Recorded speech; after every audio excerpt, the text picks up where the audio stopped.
ఉద్యోగాలకు కోతలు పడుతున్న వేళ H1B వీసాదారులకు ఊరటనిచ్చే నిర్ణయం తీసుకుంది అమెరికా. ఉద్యోగం పోయినా 60 రోజులకు పైగా ఉండేలా వెసులుబాటిచ్చింది.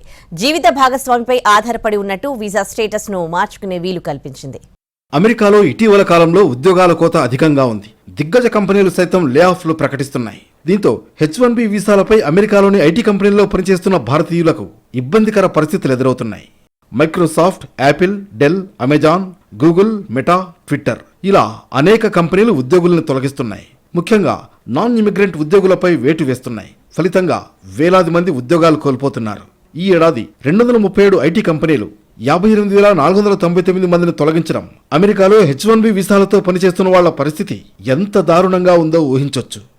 H1B వీసాపై అమెరికాలో ఉన్న వాళ్లు ఉద్యోగం పోతే 60 రోజుల్లో మరొకటి వెతుక్కోవాలి, లేదంటే స్వదేశానికి వెళ్లిపోవాల్సి ఉంటుంది. పరిస్థితి తీవ్రత దృష్ట్యా America citizenship and immigration services విభాగం కీలక నిర్ణయం తీసుకుంది. ఉద్యోగంపై 60 రోజులు దాటినా చట్టబద్ధంగా అమెరికాలో ఉండే వెసులుబాటు కల్పించింది. దీనికోసం నాన్ ఇమ్మిగ్రెంట్ వీసా స్టేటస్ ను మార్చుకోవాలి.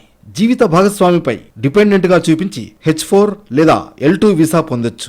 ఈ వీసాలు ఉన్న వాళ్ళు కూడా పని చేసుకునే వీలుంటుంది. ఇవే కాదు, విద్యార్థులకు జారీ చేసే F1 లేదా విజిటర్ వీసాలు B1, B2గా తమ H1B వీసాల స్టేటస్ ను మార్చుకోవచ్చు. కాకపోతే B1, B2 వీసా ఉన్నవాళ్లు పనిచేయడానికి వీల్లేదు.